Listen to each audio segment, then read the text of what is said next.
What's going on, everyone? Today I wanted to take a moment and talk about a game that I've been pouring a lot of time into recently. It's been a game that I've been playing off and on since closed beta, and that game is Dauntless. It's a free-to-play action RPG by the development studio Phoenix Labs. Now, Dauntless is a great game, and the reason that I've been playing it off and on is because the game is still technically in development. It is 1.0 fully released. It is not in closed beta at all. You can go and download it from the Epic Store right now if you're on PC.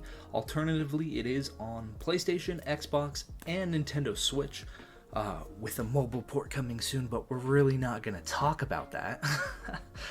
And today I just wanted to touch on some of the features, talk about the latest update, which is the Clear Skies Hunt Pass update, which totally reworked Ramsgate, made it 3 times bigger. It added a lot more exploration to the map and things that you can do while waiting to go on hunts with friends. Honestly, the game is just overall a great game, especially for free to play.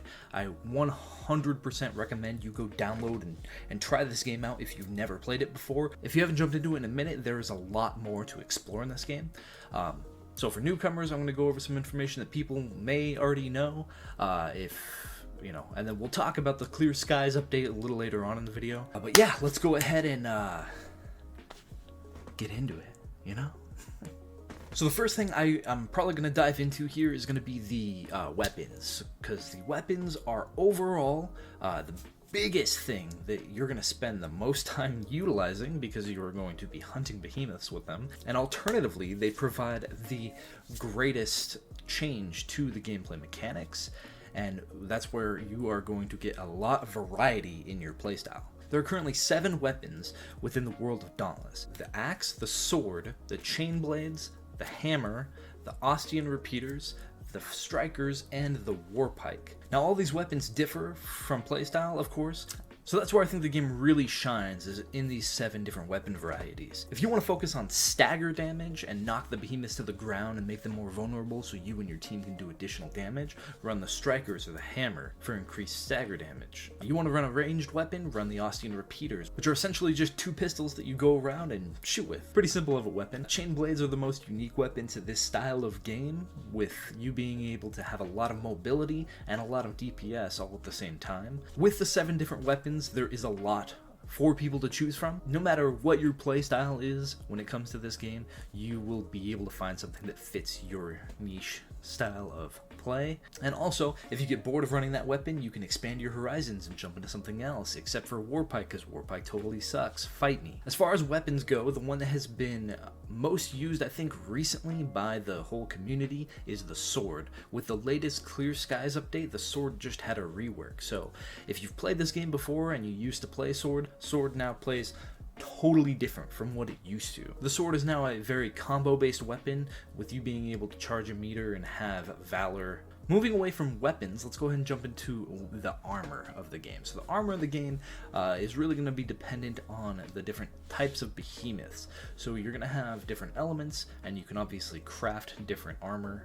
and weapons from those monstrous parts, resulting in more higher defense or attack power for that specific element. And there's a lot of different armor mixtures and stuff that you can run, especially for the in-game of Dauntless. You're going to be running different mixed sets, and of course you can put those into separate loadout slots, so you don't have to just swap everything around for everything you're trying to do consistently. And progression in this game is really great.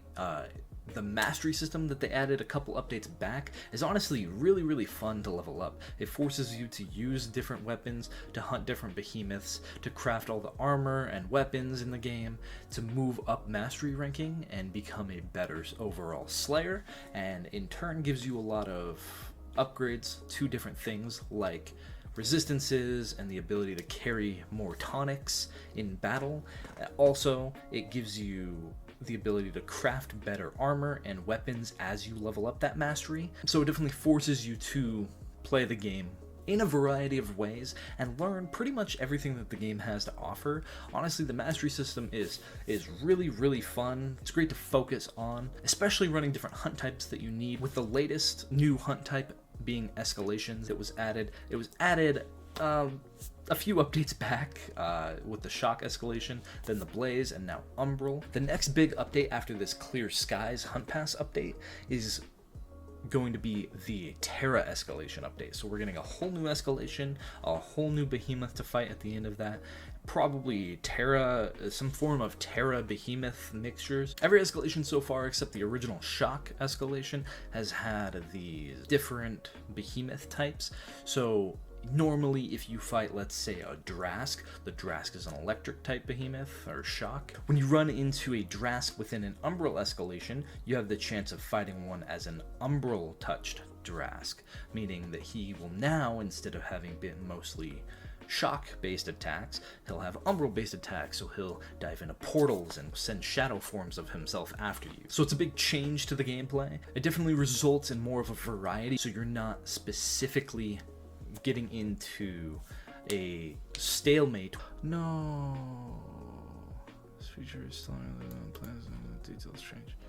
Okay, sorry, I was just looking at the roadmap to see exactly what I was talking about. One thing that I do really like about this community, and how pretty much transparent Phoenix Labs is with the development of this game, their roadmap, unlike other companies where they just throw a roadmap up and don't do anything with it and ignore it and remove it and change it and don't say anything about it, Phoenix Labs and the development for Dauntless is honestly, they put a lot of love and care into this game. They tell people exactly what's coming up. You're able to go straight to their website. You can look at different areas of the game in which they want to expand. You have, for instance, improving interface, stability and optimization, social personality. They even have more activities that they plan on adding, which include story missions, Terra escalation, the new hunt pass, which if you haven't seen it yet, it's alchemical, and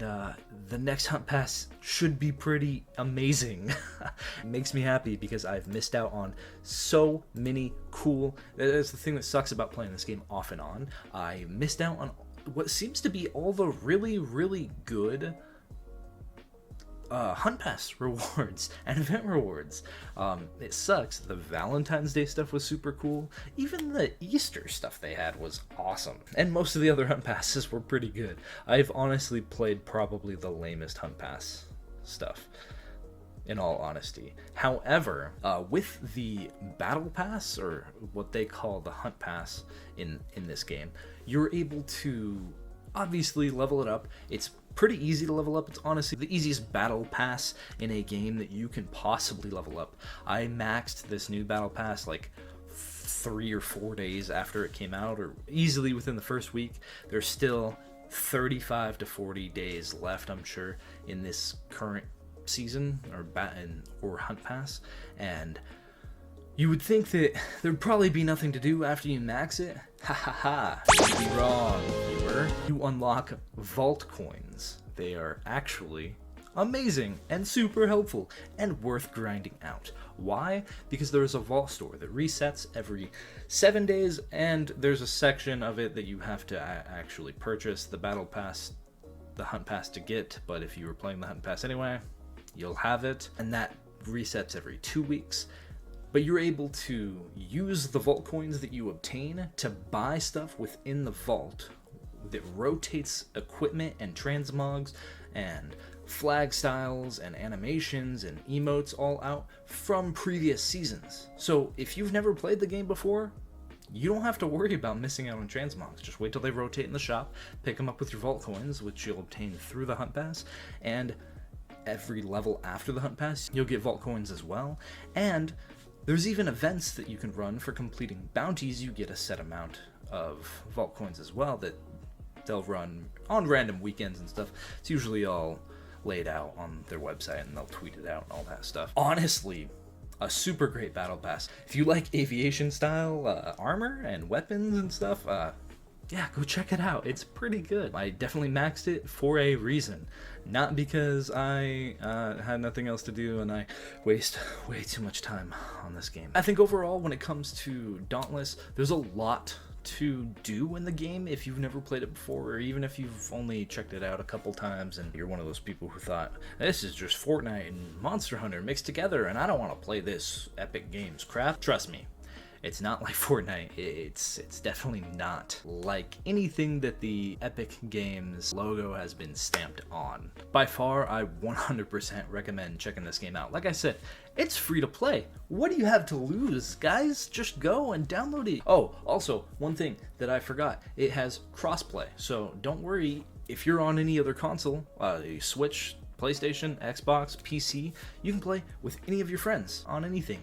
And they have in-game voice chat to talk to one another, so you don't have to worry about jumping into Discord or downloading voice chat on your phone or having a group call or doing Skype. Like, you're able just to jump on, join a party, and talk and chat and have fun and have friendship and community. Honestly, I think this video has kind of gone on a little long. I just wanted this to be a quick video. I am recording it on a green screen, so hopefully we did some cool effect behind me with this new lighting that I have that illuminates. I feel like, yeah, With this being the end of the video, guys, let me know, what you think, if you're going to try this game out, if you've tried it out before, any of your thoughts or comments or concerns. If you like this video, hit the little icon that looks like this. That would be appreciated. If you didn't like it, downvote it. Tell me how much you hated it in the comments below. Just interact with me. Tell me what I can do better for you. How can I please you? Well, not like that. However, if you do want to see some gameplay of this game before you try it out, head over to my Twitch channel. Usually I'm streaming this game over there. I've tried to back off of it a little lately because I have been going hard. I'm streaming it 3 times a week and playing it a lot off stream for probably the past month and a half, 2 months now. So feel free to head over to my Twitch channel. Follow me over there. We stream every Monday, Tuesday, and Wednesday. We've had a good little community growing over there, so feel free to jump in, chat it up, ask questions. And with that being said, we're going to go ahead and end the video here, guys. If you've made it this far, thanks for hanging out. I am ending this video on a voiceover because the last part of my footage got corrupted and the audio and video got out of sync for whatever reason, so that's super fun. So have a good one, and I'll see you in the next video.